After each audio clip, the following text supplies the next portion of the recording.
Hello my dear students. Today in this video lecture we are going to talk about poetry written by William Wordsworth, which is titled Composed upon Westminster Bridge. Now before going into this particular poem, I would like to remind you of my earlier video on William Wordsworth, which was about another poetry titled The World is Too Much with Us. Why I am mentioning that poem here? Because they both are very close together. They both are very similar to one another. And why are they similar to one another? Because they both are nature poetries, and Wordsworth is obviously known for his nature poems. Plus, they both are sonnets written in Petrarchan model. So you can compare and contrast these two poems when you keep them hand in hand. And that's why I'm sharing the link of that poetry in the description box. You can go there and find out. Starting with this poetry. As we all know, Wordsworth is a nature poet. Plus, we all know that he is one of the precursors of the romantic poetry. Actually, he is the initiative which started the romantic poetry. And the vein was romantic, where rustic people, common people were their subject matter, and they were talking about common themes, and they were talking about day-to-day life and other such things. So here also a similar thing is that you will find out.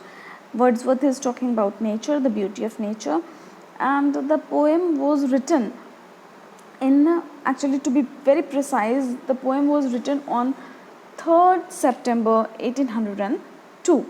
So why? Because he went on to a tour.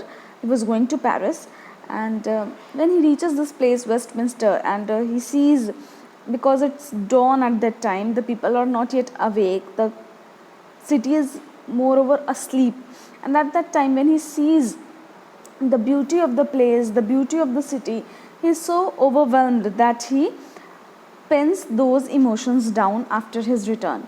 Now, again here I would like to point out that this totally reminds of Wordsworthian kind of poetry, or Wordsworthian definition of poetry, because he defines poetry as spontaneous overflow of powerful feelings and the emotions recollected in tranquility.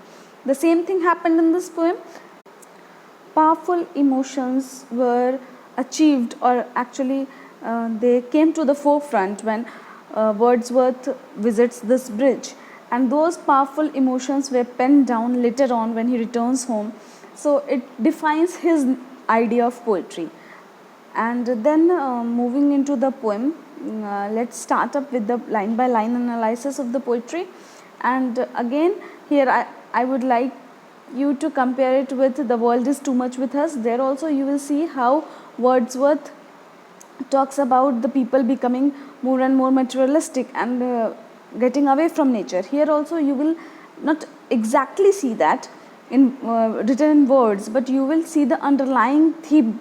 Why? Because the nature is beautiful only when the people are asleep, because they have not started their daily duties, because the factories have not started yet, the traffic is not running, and the people are not running out for their chores. So at this time basically the beauty of nature is overwhelming. So let's start with the poem. So as we can see, we have the poetry here in front of us, and it is divided into two stanzas. The first stanza is of 8 lines, hence octave. The second stanza is of 6 lines, hence sestate. So octave and sestate together they make 14 lines, hence this is a sonnet. We all know that any sonnet which is written in this style or this technique with the octave and sestate divided into two stanzas, that kind of sonnet is called the Petrarchan or the Italian sonnet. Hence, this is a sonnet written in Petrarchan or Italian style. Plus, the rhyme scheme which is being followed here is A, B, B, A, B, B, A, C, D, C, D, C, D. And another thing, that is the the metrical composition of the poem. That is, it is written in iambic pentameter. The meter which is being followed here is iambic pentameter. Now we move on to the close analysis of the poetry. So starting with the first stanza, it says, earth has not anything to show more fair. Dull would he be of soul who could pass by a sight so touching in its majesty. The city now doth like a garment wear, the beauty of the morning silent wear. So here William Wordsworth is trying to say that anyone who passes by this panoramic view, who sees this beauty of nature, the beauty of earth here, obviously he or she will realize that nothing is more beautiful on this earth than this place, than this show. And anyone who appreciates this beauty would be obviously a poet, and one who does not, obviously he tries to point out that he is a person who is having a kind of dull soul, because anyone who is having a little bit of essence, a little bit of soul, a little bit of understanding of the beauty would stay here at least for few seconds and admire the beauty of nature, because this is the most touching sight, the most beautiful, the most majestic sight. And the city here is wearing like a garment the beauty of the morning. So here he is using the figure of speech. He is using two figures of speech here. One, that he is using simile. He is comparing the city's garment to the beauty of the morning. City is wearing the garment like the beauty of the morning. Sorry, like a garment, the city is wearing the beauty of the morning.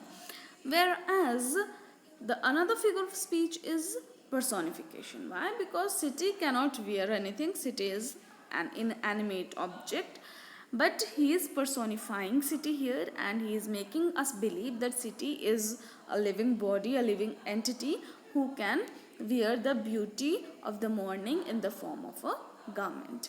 And the beauty of the morning is in its silence, in its bareness.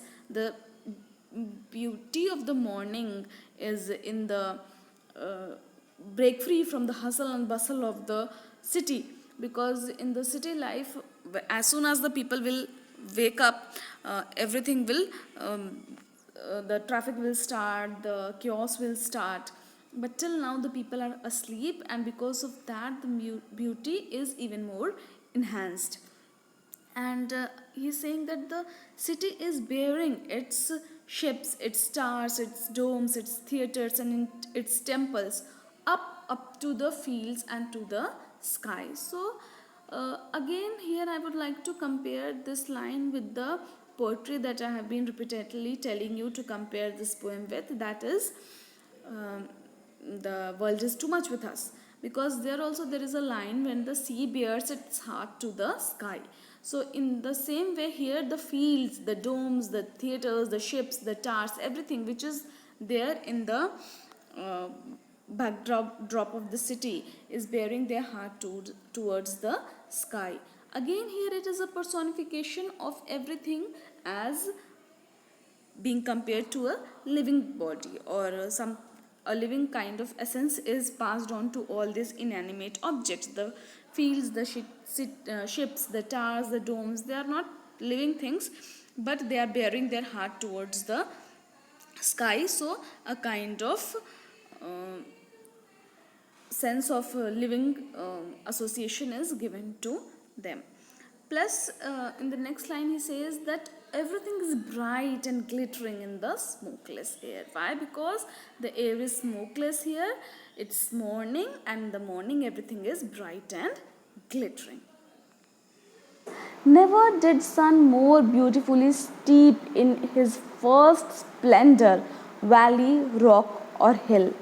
So here he opens up even more that it is the dawn, the sun is just rising, and he has not seen this view anywhere before, this beautiful majestic view of the sun rising. Never he has seen sun so beautiful as he sees it now here.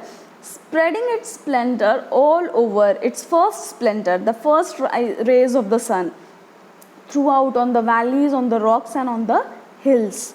Never never felt a calm so deep. So here he feels soothed, here he feels calm and cozy and all peace at heart.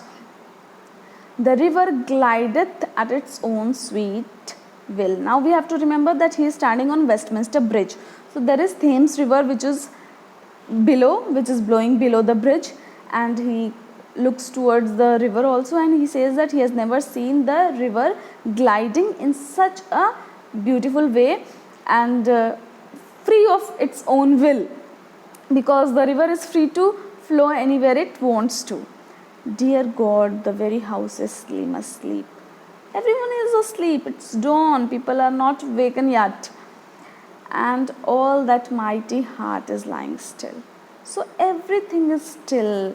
Everything is to a standstill. So here is the defense for Wordsworth, that it is the time when the people are not awake, and that's why there is soothing air all around, and that's why there is peace all around, and that's why the view is so panoramic all around.